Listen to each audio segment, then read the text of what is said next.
On today's show, we'll recap the Leafs falling short in Florida. How concerned are we over the lack of scoring? And is William Nylander really worth $10 million annually?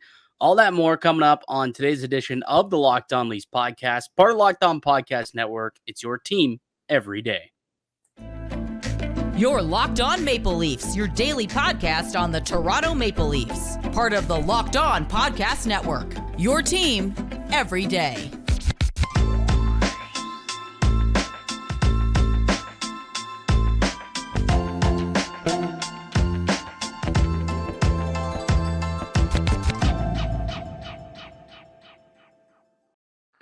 The Locked On Leafs podcast, a daily Maple Leafs centric podcast hosted by myself, Mike DiStefano, and my co-host Dave Morassutti. This episode is brought to you by the FanDuel Sportsbook. It's the official sportsbook of the Locked On Network. Make every moment more. Right now, new customers can bet $5 and get $200 in bonus bets guaranteed. Visit FanDuel.com/LockedOn to get started. Well, Dave, it's another L in the column for the Maple Leafs as they lose to the Florida Panthers by a score of 3-1. They're now 500 on the year. What'd you make of that one, buddy? Bit of a snooze fest. Yeah, especially early on. Like, it just felt like this team had no energy, no juice, as we like to say sometimes, right off the hop, and they deserved to be down 2-0 in that game. Right, like the Florida came out as the more aggressive, hungry team, and the Leafs paid for it. It's getting to be a little annoying, let's just say, to see. Well, yeah, we're 4 games into the season, and they've given up the first goal in each of those games. And what's annoying about it, Dave, is this is not. Here's the problem, right? So we're 4 games into the season. And I went back and I was kind of trying to remember, okay, what happened last year? Because I do recall a tough October last year and the year before that. This team, it's been the same thing year after year after year. They get off to a slow start. They never show up on time. And it's a turnover fest. It's sloppy play.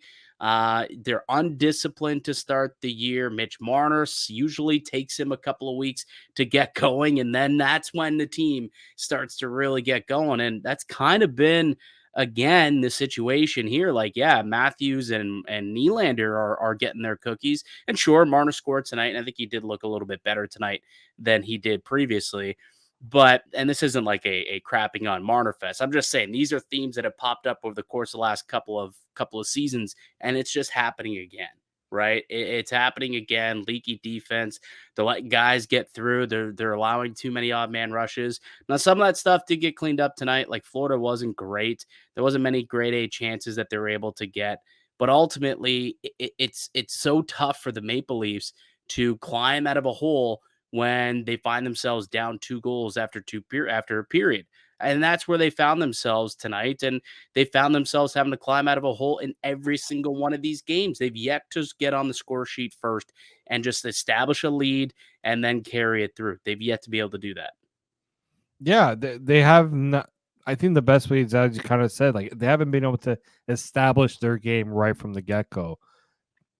And in this game particularly, like, the Panthers had some, like, play with some desperation, especially with the Leafs pressing. What were the Panthers doing to make sure that the Leafs were frustrated, getting those lanes, blocking shots, blocking passes? Sergei Bobrovsky was getting those second, third chances that were coming his way. Like, that's something the Leafs, we haven't really seen, right? You know, they're not really blocking as many shots. They're not, making it tough for Panthers players for those Panthers players to get into the scoring lanes, right? Those are things that you have to do to win games, right? And so it's frustrating that it takes them until the 5-minute mark of the third period for them to really turn on the pressure. And it's always been that way, though. It's always been that way with this group. Like, you could go all the way back to the playoff bubble and the play-in where they kept their season alive for an extra game because they finally decided to wake up with 5 minutes left in Game 4 against Columbus and forced to Game 5 where they completely pooped on themselves again. Almost came back in that game, too. And then you think about what happened in Montreal. Like Montreal, they had to come back late and score a couple of goals to even salvage that victory that they ended up getting on opening night. It's just that they consistently have not been able to put together a 60-minute performance. Not one of these first 4 games has been a 60-minute game. And again, it's just a recurring theme every October. This team gets it's really slow out the gate. And I do wonder, Dave, like how much of it do you think it has to do with the amount of turnover that we see with this team? Like, this is a team that's been up against the cap and they haven't been able to keep a lot of guys, and they've had to kind of go and change up some players, whether it was, Hyman leaving, they had to bring in Bunting, and then, the other guys who they bring in this year, obviously with Matthew Nyes coming in, and then them signing Max Domi and Klingberg and Bertuzzi and bringing in Noah Gregor and Ryan Reeves. Like there's just so many moving parts with this roster. How much of this year's struggles do you think has to do with the fact that this team is still just looking for that chemistry?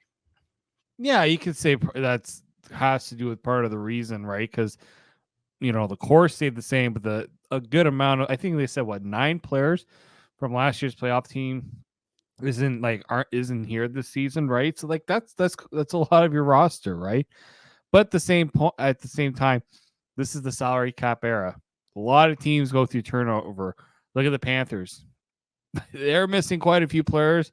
They had a lot of turnover too, and they won. They've been able to find a way to win games. It, it's actually pathetic that the Leafs were only able to get 1 goal. The Panthers had no Ekblad, no Montour, Radko Gudas isn't there anymore, and you had Sergei Bobrovsky, who had like an 888 save percentage coming into this game, and they're only able to beat him once, and it was on the man advantage. It was the Yeah, only time they could beat them. and look at that goal that was scored on the man advantage. Marner in front of the net, fighting through guys in front of the net to get the rebound. Simple hockey, really. Like there wasn't anything fancy about it. Every play isn't going to be fancy. Every play isn't going to be, a highlight reel goal. Doing the nitty-gritty things will get you results, right? And I don't know if that's the players just are trying to, follow what the coaches are putting out there and setting up these plays, or the instincts aren't kicking in. But like once in a while, like let's simplify things just a little bit, especially when you're, going now on 2 games with only a single goal apiece. Yeah, and that's I mean, only 1 goal at 5-on-5 in the last 2 games with, didn't score at all at 5-on-5 tonight against Florida. Um, I mean, the thing is, Dave, and we can complain about, the lack of scoring, but they're getting goals from Matthews. They got some goals from Nylander this year. They've just got to start getting some goals from the bottom end of their roster, though. I think at the end of the day, those are the players that need to kind of wake up because they're not getting anything from those guys. Yeah. Nothing. And what happened in the second and third period? Sheldon Keefe, like, talk about blending the lines. Like, Ooh, no one was safe. Matthews no, and Marner. That was the only safe pairing. Matthews, Marner, and then move it all over the place. Was there any combination that you actually liked though? like there was at one point where I think it was Domi, Nyes, and was it Bertuzzi? I think. Yes. Like, you know what? And Domi wins a face-off. It looked like maybe they could get some sustained pressure.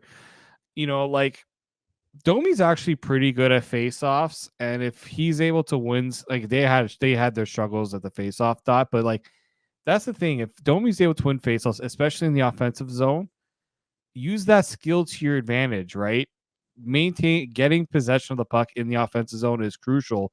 And actually, I think it was Dave Poulin who made a really good point on the panel saying this team wasn't cycling. They weren't doing what this team is built to do, which is cycle and things like that.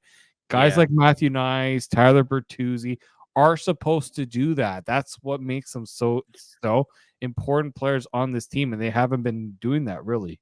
Well, that's what you got to do, especially against a blue line that's, as beaten as that is, right? Like they're Yeah. missing their top two defensemen and Brandon Montour and Aaron Ekblad. So a way that you can try and beat those guys, the young bucks that are out there, or the players that aren't as good, you work them in their own end, right? You cycle the play around, and then eventually you work it to the net once you break them down, and hopefully you can have some scoring chances. Yeah, the stat that Dave Poulin threw out on the broadcast: zero scoring chances off of the cycle in the first period. And that's just not gonna be a winning formula against a No. team like Florida. Like you have to win the forecheck battle. And ultimately, that's why they lost this game. That's why they've lost a lot of games so far this year. But look, we watched this Florida team beat Toronto last year for, well, two reasons. One, Bobrovsky was unbelievable. Yeah. So that was the main reason. But also, Florida forechecked the hell out of Toronto. And a big reason why the Leafs went out and got Domi, and they got Reeves, and they got Bertuzzi, and they're hoping to get big things out of Matthew Nyes, who's 6'4", 215 pounds, is because they want them to play the heavy game. It's because they want them to go in and lean on Florida defenders and then create chances off of that. But when they're not doing that, it's not going to be a recipe for success, because guess who is? The Florida Panthers. And Yeah. guess how they scored both of their goals tonight? Strong forecheck, Dave, off of a strong forecheck. Like it's pretty simple that's what their game plan is. And Toronto just does not want to establish one at all. At all. It's wild to me. It's frustrating because that's being strong on the forecheck. Like their best, I mean, the best player at that tonight was Austin Matthews, right? Finding those loose pucks, finding a way to keep the play alive. Like Tavares did a little, like third period, they were a master at keeping the puck in and sustained pressure. It's the third period though. Like you're not being paid to do this for one period. You're paid to do it for 3 periods. Yeah. That's the frustrating part. Yeah, I completely agree. Let's take a quick break. When we get back, we'll continue to go over some of the themes and break down this game. We'll get to the good, the bad, the ugly, and we've got to have a discussion. There's some reports out there on William Nylander's contract. The Quiz tossed out a potential framework of a deal. We'll have our thoughts on that as well. And we'll do all that afterward from our show sponsors today. Dave, tell us about our first one. First one is our friends over at Jace Medical. Everyone should be empowered to take care for themselves and their loved ones during the unexpected. That's why Jace Medical offers the Jace case. The Jace case provides 5 life-saving antibiotics for emergency use and gives you peace of mind so that you are not just hoping they have access to medication in an emergency situation. Jace Medical makes sure you have the medication in hand. It's simple. They handle everything from the online evaluation to licensed pharmacy medication delivery and ongoing consultation care. Don't get caught unprepared. Get $20 off these life-saving antibiotics today from Jace Medical by using my code locked on at checkout on jacemedical.com. That is JASE medical.com. And today's show is also brought to you by Bird Dogs. Bird Dogs makes you look good. Bird Dogs stretch khaki shorts are designed to fit slimmer through the thigh and leg, giving you a truly sculpted look. Bird Dog shorts do the exact same thing as Lululemon, but fit way better. They fit way better than the regular shorts that are made of stiff, restricting cotton. Bird Dogs fixed this issue by inventing cloud knit fabric that looks just like khaki but stretches so that you get a way slimmer fit without having to sacrifice any movement. Bird Dogs uses anti-stink sweat wicking fabric that keeps you cool and dry all day long. Bird Dogs are functional for any occasion. Took mine out on the golf course last weekend. It was trust me, I was swinging, Dave. I was getting my swing on over there. So show yourself, go to birddogs.com/lockedonnhl. Enter the promo code LockedOnNHL at checkout for a free Bird Dogs water bottle with your order. That's birddogs.com/lockedonnhl for a free water bottle at checkout. You won't want to take your Bird Dogs off. We promise. Welcome back into the Locked On Leafs podcast. I'm Mike DiStefano with my main man, Dave Morassutti. We're a daily Maple Leaf centric podcast here at Locked On Leafs. If you haven't already, we asked if you enjoyed today's show, please subscribe to the podcast. You can find us up on YouTube or wherever you subscribe to podcasts. Run all of the audio platforms as well. Really quickly, we're getting some notes and some quotes coming out from the Maple Leafs post game here. Sounds like the biggest reason for the shakeup, I guess, specifically when it came to Tyler Bertuzzi. Sheldon Keefe said he was dealing with a bug and just wasn't 100% and felt that that for that reason other players probably would have been better off with more minutes playing up in the top six. So that's the big reason, I guess, why we saw Bertuzzi move, which caused a whole bunch of other moving parts. So whether or not we see the blender come out in practice for the game this weekend against Tampa, who knows? I guess that remains to be seen. But that was the reasoning apparently for some of the movement that we saw today. Really quickly, before we kind of move on and get to the good, the bad, the ugly. Samsonov returned to the crease tonight and stopped 21 and 23 shots and shut the door after the first period where he gave up a couple of goals. I mean, a bit of a backbreaker with 6 seconds left. You never want to see that, obviously. But what did you make of Samsonov's game tonight? Would you say that was kind of the bounce back that he needed? Yeah, I mean, after the second goal, I wasn't a huge fan of. Like the first goal, the guy It looked that's like maybe Matthews may have screened him like yeah. up high, but it looked like maybe there was some bodies in front. But It wasn't a clean. Yeah, he wasn't beat cleanly. But yeah, after that, like there were some really tough saves he had to make in this game. And yeah, once the Leafs finally figured out that they needed to buckle down a little bit and also sustain some pressure on the other end, he was much better. And this is an encouraging start for him because he didn't allow more than 4 goals in the game, right? yeah, So I think that's it's a step in the right direction for him. You'd like to see him at least make one save on one of those goals, but at the same time, when your goalie allows 2 or less, with this offense, you should find a way to win. 100%. He's not the reason they lost tonight. That's for certainty when it comes to Samsonov, which is kind of somewhat ironic considering that Samsonov didn't put up winning performances in the 2 previous games that he did get the W for. But you know what? You do have to also acknowledge that the Leafs defense played all right. They only gave up 4 high danger shots at 5-on-5 throughout the entire game. And if you look at the heat map, really not a whole lot in front of the goaltender. A lot of them was kept, to above the hash marks. Really, I think the average save for Ilya Samsonov tonight was the average shot distance rather was 31 feet out. So not too close. So that's a positive, I suppose you could say, for the Maple Leafs. And definitely, although it's a loss, it is a step in the right direction, I would say, for Samsonov after a couple of not so great starts in the first couple games that he played. All right, with that, I guess we kind of already talked about one of the good things that we liked tonight. Let's get to the good, the bad, and the ugly. We'll start with the positives, Dave. What was good tonight? Yeah, I thought after the first period, the second, third period, the Leafs figured out ways to reverse the pressure on the Panthers, right? I thought the defense did play better than they have all season. They weren't, as you said, giving up those grade A scoring chances. So I thought there was a lot of talk about how bad the defense has been. First 2 goals, you'd like to see them play better, but it's a step in the right direction after what we saw the first few games of the year. Yeah. Yeah, I think that it for sure is a step in the right direction. And funny enough, who's the guy who we picked on after our last show? Who do we pick on the most?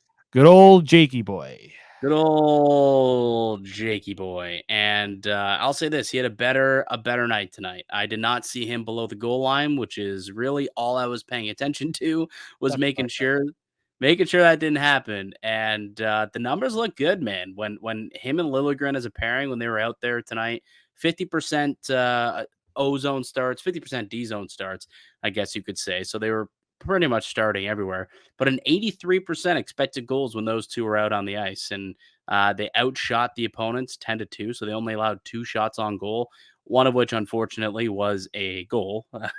But still, I thought that they were solid for the most part. And I guess that was what the intention was when they made the switch. The deep pairings got put into the blender at practice, and we saw it kind of come to fruition.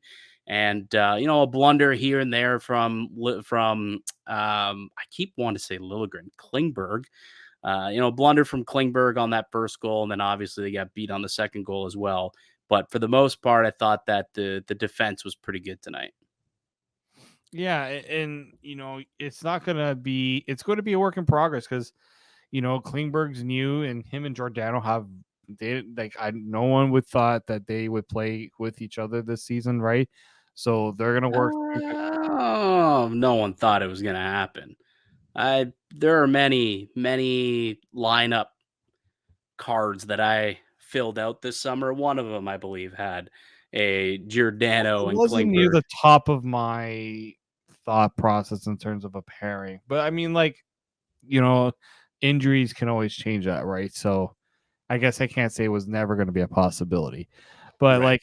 that they haven't played with each other during, I don't even think they were Well, aligned together even during practice and training camp.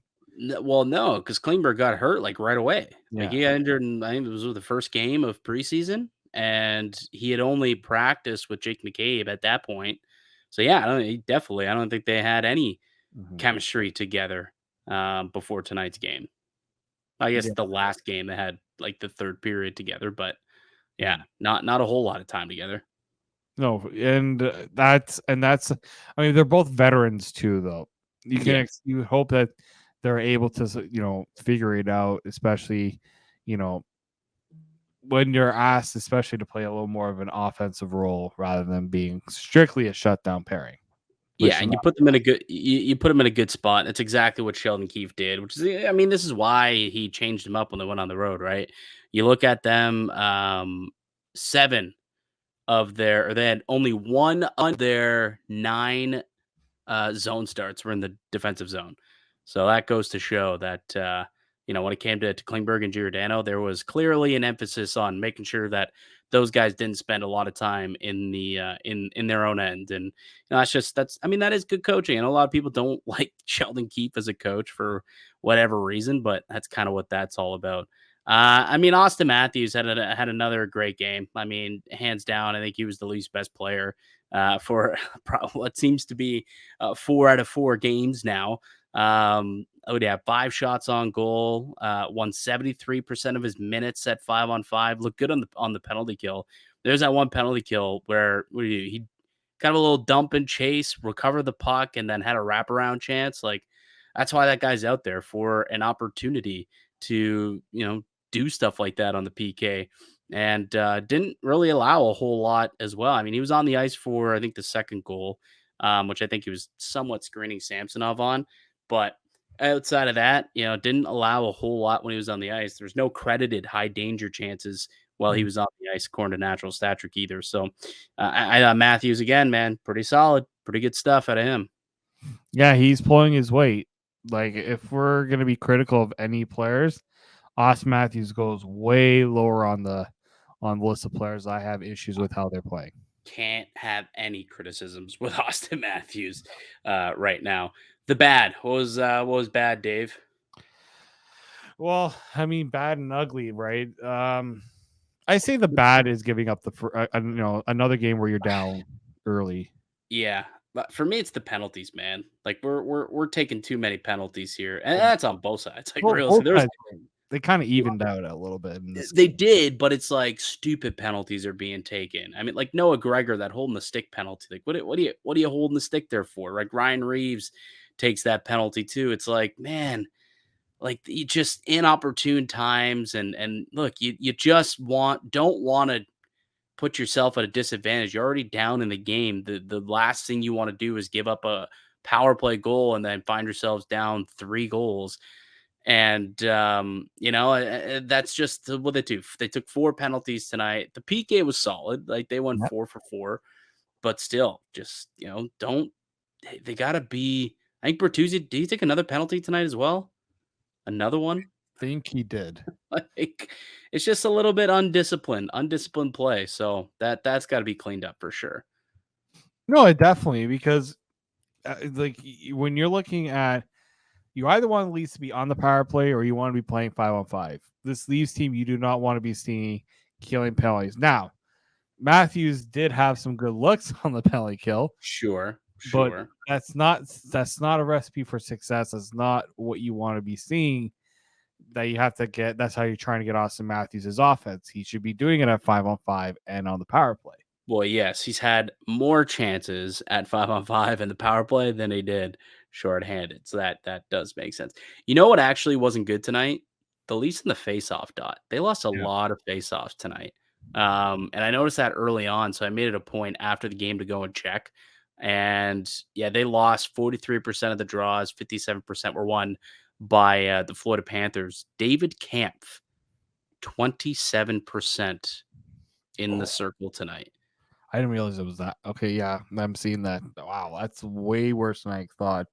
That's your shutdown center who's supposed to win you a big face-off. That he's gotta be better, man. Gotta be better in the dot. Has to be.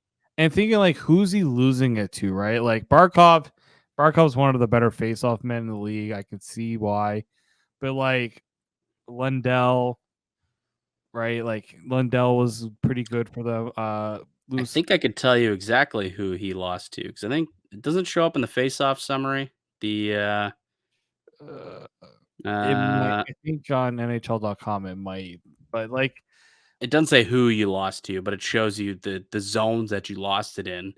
And yeah, he went 0 for 2 in offensive zone faceoffs, 0 for 2 No, 2 for 6 in defensive zone faceoffs, and then 1 for 3 in the neutral zone. But that's 0 for 2 on the PK. Like, that's can't be doing that. Like, that's like just this is somebody who got a really good pay raise, and a lot of us believe he was deserving of it. And he hasn't looked good this year so far. Like he's struggled quite a bit.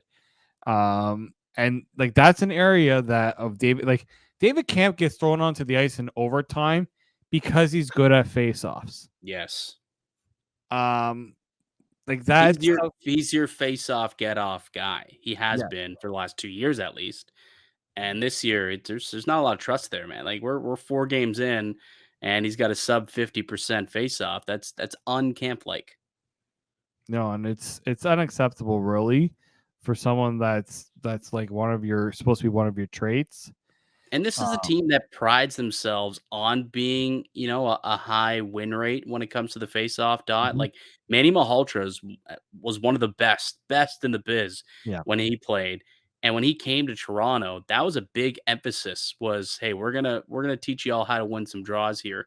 And it worked. Like if you go and you look at how much of a boost Matthews and Tavares and like those numbers took in the face-off dot, it worked for whatever reason, Camp this year just not winning a whole lot of draws. And when you're a team that is a possession based team, well, you got to get possession by winning faceoffs. So that's kind of where things are starting to go awry a little bit for this team too. And tonight again, just 43% success rate in the dot, not good enough. Really quickly, the ugly. I mean, Scoring. depth Right. scoring. Yeah, that's the depth is they're not even generating any chances. Like nothing, really. I guess you had Noah Gregor went hard to the net at the end of the second period to draw a penalty, and Nyes tried to bang at a rebound that there was like a maybe it was a goal type of thing. But outside that, like I'm trying to legitimately think like where did I go? Oh, that's a goal, and then oh, what a stop by Bobrovsky. There really wasn't. Like No. And like that, like the team had chances, but no one in the bottom 6 really. Like this is like, okay, Bertuzzi gets a little bit of a pass, as Keith mentioned. He's not at 100%. He's not feeling great. And he has a goal. He has a goal. At least He he scored in the scored. Minnesota Yeah, he has game. scored. Like this is on guys like Domi, Matthew Nyes. You're the rookie stage. I understand there's gonna be. You're not gonna replicate what exactly he did last year, but this is a little bit at the same time a little bit too much of a struggle here, where you have a guy like Nick Robertson. I think at one point 5 points in 2 games. Elliot Freeman saying, he's probably seeing what's going on with the Leafs right now and wondering, what do I have to do to get an opportunity here? Bobby McMahon, same thing, couple goals Yeah. in a game in the AHL. Like, these were guys who didn't get jobs out of camp, but here's Yeah. Fraser Minton getting a job, right? That's where I was gonna jump off from there is, well, there's one guy who isn't guaranteed a spot on the roster Yeah. past tomorrow, realistically, Yeah. if the Leafs wanted to. He does have, I guess, 4 or 5 more games to show that he can, stick in the NHL, but he really hasn't done anything through 4 games to suggest that he's ready for the And here's task. another one that struggled in the faceoff dot. Yeah, what was he tonight? He was 38%. 36%. Yeah. Not great. Not great, Bob. Not great. Yeah, they've got to start finding a way to get some scoring in that depth. And yeah, maybe it is calling up Nick Robertson or Bobby McMahon or Pontus Holmberg, who I thought looked great in Yeah. the preseason. He's someone who can provide a goal. Do we want to get into the Ryan Reeves debate? Because that guy's not a big goal scorer. I mean, do you need to take him out of the lineup to get some more offensive punch in there? You've got the physical punch, but I mean, you're not winning games that way. Sadly, that is a worthwhile conversation. Yeah. I think this He was the shouldn't be a guy discussion that playing. He shouldn't be guaranteed 82 games in this, right? He shouldn't be guaranteed to play 82 games. A lot of the guys in the bottom 6, Noah Gregor, he's looked good, but he's a guy that's got to start throwing in some results once in a while to justify being in the lineup each and every game. Yeah, I mean, he's like of the depth guys. I guess he's not like at the top of my list where I'm like, yeah, this guy should probably take a seat up in the press Yeah. box. But yeah, he's in that mix where it's like you got to earn your spot every night. And at some point, I think they're going to have to make a decision on Minton here soon. And someone's going to come up and hopefully whoever they do bring up, whether it is McMahon or it is Holmberg or whoever it may be, can kind of bring just a little bit of a jolt to this bottom 6 and a bit more of a scoring touch because they desperately need it. Because I mean, look, you're not going to get a goal from Matthews and Nylander every single night. You're just not. Although it seemed like it early in the season, first couple games looked a lot of fun, but it's not going to happen every game. You need those depth players to come up big for you, and it just has not been it. Not been it. Not even close. Not even close. So yeah, that's been ugly, not just tonight, but really the last few games here. All right, let's take a quick break here, Dave. When we get back, let's get into this William Nylander discussion. They were talking about on the broadcast a little bit. They threw out a theoretical number at what his contract could look like. We'll give our thoughts on whether or not we think it could be higher, lower, if that's just right. So we'll have that discussion on the other side. But before we do, let me tell the good folks about our friend over at Sleeper. Matthews scores a hat trick. The Leafs win the Stanley Cup. And if you want to win 100 times your money, play daily fantasy hockey on the Sleeper app. These are all possible scenarios for this season, but to have a chance at winning big, you need to play daily fantasy hockey on Sleeper. As the official daily fantasy app of the Locked On NHL Network, Sleepers are top choice for daily fantasy sports, especially daily fantasy hockey. With Sleeper, you can win 100 times your cash in daily fantasy hockey contests. With studs like Matthews and McDavid, Crosby, Makar, all you need to do is pick more or less on these stats for these stars. Choose stats like goals, assists, saves, plus, minus, and more. You heard me, Leaf fans. 100 times payouts on Sleeper. So start paying attention and get your picks right so you can win big. Use a promo code LOCKEDONNHL and you'll get up to a $100 match on your first deposit. Terms and conditions apply. That's Locked On NHL. See Sleeper's terms of use for details.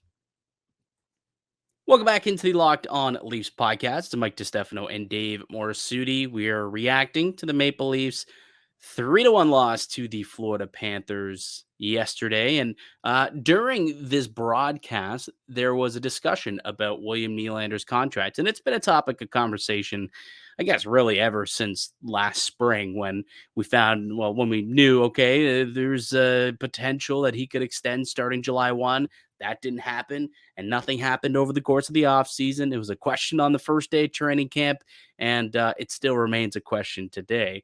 But the quiz had a little fun, and they had um, a number that they threw out there of $9.7 million AAV for William Nylander. So I'll extend that to you, Dave. Nylander, does he sign for more than that, less than that amount, or does that sound, I guess, like the right on the money? I would say that's in the range. I Well, don't think obviously it's in the range, like Dave. I would say like that's max. To me, that's the ceiling because I Okay. can't see him being a $10 million player for a couple of reasons. Does he look like a $10 million player to you this year? At times he does, and then at times, frankly, there's parts of his game that kind of lack that. When you're looking at comparing him to those guys that make $10 million a year, there's parts of his game that doesn't, measure up to that. So let me push it further. What would you need to see from Nylander in order for him to walk into Brad Treliving's office and say, "I'm worth 10 sheets. This is why. Pay me." What would you need to see for if you were Treliving to do that? Well, I would need to see better effort on defense first and foremost. Like his defensive numbers haven't been great. I mean, his hasn't always been his game, right? Right. We know he has his shortcomings defensively, but somebody who wants to be paid among the elite players should be looking to make like a lot of it can be attributed to effort, making smart plays and things like that defensively. So that's one. And two, they tried to put him at center. That quickly went away. It would have been nice if he would have. Now, it's not all on him. I I don't think it's understand. gone, by the way. Like, No, again, if Minton goes down, there's a chance they go back to that. no. I want to see Nylander kind of say, you know what, we're struggling to put up offense. Give me a chance to help this depth out a little bit. Let me help spread the scoring out because as long as Keefe is married to the Matthews Marner duo, and personally, I think that duo should be split. If this whole lack of scoring below the top line, below the top six continues, like Hot take. Hot take. at some point, something needs to change. And I would like to see one of the players. I like to see William Nylander take it upon himself to say, you know what, we're not getting things done. Let's see if I can shake things up a little bit. Like, take a little bit of that leadership to say, I want to pull this team out, right? Look, he has, the first couple of games of the year, I've seen a guy who clearly wants to be paid among the top players. But at times also, I want to see more from him, right? Like, we're comparing him to guys like Braden Point, Matthew Tkachuk, in this game, Barkov. Like, there are reasons why these guys get paid the big bucks. I think Nylander is almost there, but I don't think he is quite there yet. And at the same point, the Leafs at some point are going to have to say, we paid Austin Matthews because he is our best player. We can't continue to pay everyone close to what he's being paid because the salary cap structure it doesn't work to allow teams to do that. And I think it's like, I know he's the highest paid player in the world, but it's kind of understood that he could have got more, right? Like, Yeah. he could have dug his heels in and probably got more. So if he was willing to, take a couple thousand less a year to stick in Toronto to make sure that, this team goes forward and isn't cap strapped like they have been for the last few years, hopefully that falls in line. And that's, ultimately that's what Tree Living wanted to do when he did set that line with Austin, and I think that I believe at the very least that he's going to try and do the same thing with Nylander. I'd assume that's why we don't have a contract yet because he's starting out pretty low, and Nylander clearly wants a contract in the $10 million range. That's what has been reported. All right, they're in like the 8.5 to 9 range, and he's in the 10 to 10.5 range. Like there's a pretty sizable gap, which is why I think 9.7 is kind of in the middle, right? Like that's kind of in the middle of where we're at. I've been a believer that 9.5 is where I think they'll end up kind of settling in at. So I guess I say under 9.7 million, and 9.5 is it. I think my biggest issue is with you, the lack of consistency and defensive play isn't quite there. And there's thought where it's like, well, Mitch Marner's making this amount of money, and Marner's never scored 40 goals in the NHL. Well, Marner's also a Selke candidate. So he's a Mhm. 99-point guy and a Selke candidate. That's why he makes $11 million. Sorry, Nylander, you're just not worth that. So I think you're worth a couple mil less, which would come in a 9.5-ish range. So that's kind of where I'm at with that. Yeah, and eventually there's going to be a similar conversation with Mitch Marner of where he lands. You know, I can't see him also getting that big of an increase. no, Like, personally, I thought I didn't think the contract he got was. I thought he was a bit overpaid, right? yeah, Because the problem is they paid Matthews first. Then it's Marner's agent is just like, well, there's our comparable. We're not taking that much less than Austin Matthews, right? And yep, playing Matthews and Marner together. Now, this is not the reason why I'm saying don't play them together, but it gives this idea that Marner can come in and say, well, I'm riding shotgun with this guy, you know. But at the same yeah, point, I just think that they got to start drawing the line somewhere. Nylander said, I want to stay in Toronto. Show how much you want to stay in Toronto. Like the Leafs will pay you more than what you're making, but how much more? Like look at what Devon Taves just did with Colorado, right? He took he took less money. He still got some term, but he took less money because he wanted to stay in Colorado. They want to win cups. They won a cup and they want to continue winning cups. Let's see if Nylander is willing to make that same sort of thing. And let's see if other players are willing to make those same sort of concessions as well. yeah. I mean, hopefully it started with Matthews and it does trickle down. But we'll see, man. We'll see. I did see CJ was on the Leaf Report, the athletic podcast with Myrtle and Jonas Siegel, and he was saying that the worst kept secret is that the Leafs know that Nylander doesn't want to play anywhere else. He wants to play in Toronto, and that's why he believes that he will ultimately end up. I think he threw out like 85% sure that Nylander will re-sign. That was just a number he threw out of the blue, but Yeah. he's that confident because that's how much Nylander has indicated he wants to remain and stay in Toronto. And clearly the Leafs want to keep a talented player like him around. It's just going to be, can we live with the number that he wants? Can we find a way to meet in the middle somewhere and make it a fair deal for both sides? And all remains to be seen. Obviously, that number has not been met yet, or we'd have a deal. We do know that conversations, both sides are willing to negotiate during the season. I mean, it's Lewis Gross, Nylander's agent, who's doing it all, and then eventually he'll just be like, "Hey, we got your number. Sign here." Like it's not like Nylander's, actually Yeah. actively negotiating himself.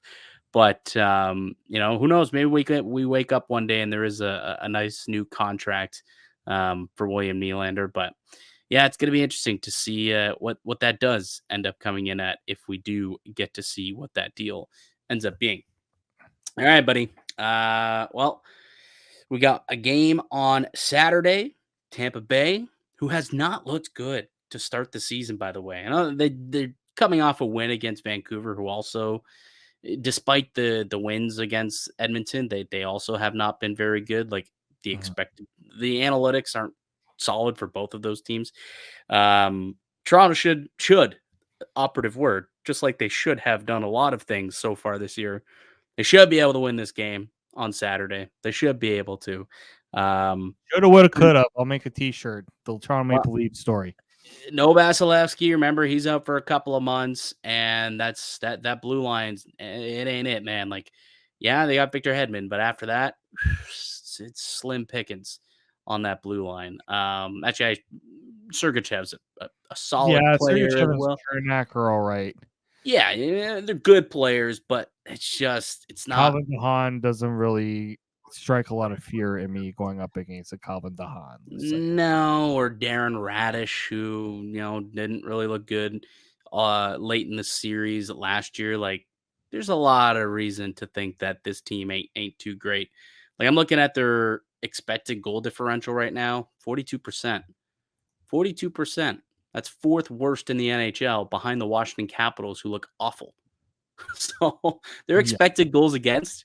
Guess what their expected goals against is, Dave? I'm gonna This is how say bad this defense. This is how bad this defense has fared. By the way, probably second worst in the league. nope, dead last, worst in the league. Worst in the league. Expected goals at 5-on-5. Which, if you're not an analytics person, that's a statistic that measures the quality and the quantity of chances you give up on your own team. So those goalies who Art Vasilevsky, Jonas Johansson, and who's the other goalie that they had? I can't even remember who the heck they had. But the other goalie that was there, who might even be starting tomorrow. I can't even remember if he gets the start or not. Yeah, they've been peppered, and they have not been able to live up to the billing of an Andre Vasilevsky, obviously, and mask some of the warts that live with that team. Hopefully, Toronto can finally put together a 60-minute performance and put that team down and get back to their winning ways. Yeah, I mean, again, the Panthers, they still have a good portion of their team together. The Lightning, it's not going to be easy. They still got all their offense is still hitting on all cylinders, right? Kucherov, Stamkos return to the lineup, point, things like that. But yeah, that blue line, like, this should be a very competitive. And look, in the same way that the Leafs were looking for revenge, I guarantee the Lightning are going to be looking for revenge on the Leafs. Oh, in this. good. I hope so, because apparently that doesn't do anything for teams. So Yeah, so I do think that this Matt Tompkins, by the way, is oh yeah, the other goaltender, former Canadian Olympian Matt Tompkins. That is, right. yeah, had one game, allowed 4 goals. He's got an 892 save percentage. Jonas Johansson, an 893 save percentage, both of which with a goals against north of 3.5. So has not been great for That should either. be yeah, I mean, the fact that unless these guys are going to be pitching shutout like Soderblom did the other day. Which is obviously a possibility with this team. Yeah. You But can't say we wouldn't say that we would be surprised, but at the same point. I will be placing my wagers on FanDuel on the Maple Leafs in this one. That's all I will say. Yeah. All right, buddy. We'll wrap things up and leave it there. I'd like to thank everyone for listening and supporting the show. You can subscribe to the Locked On Leafs podcast on all podcasting platforms and receive daily Leafs content. You can follow myself on Twitter at Mickey_Canuck. Follow Dave at D_Morassutti, and follow the show as well at Locked On Leafs. If you enjoyed the show and you're watching here on YouTube, if you could go ahead and click that like button, that'd be greatly appreciated. Leave us a comment down below. What concerns do you have through the first 4 games of the season? And are you with Dave? Should Keefe consider splitting up Matthews and Marner? Oh, let us know in the comment section below. But we'll be back with another episode for you guys on Monday to recap the weekend. Enjoy the game tomorrow. Until then, keep it locked right here on Locked On Leafs.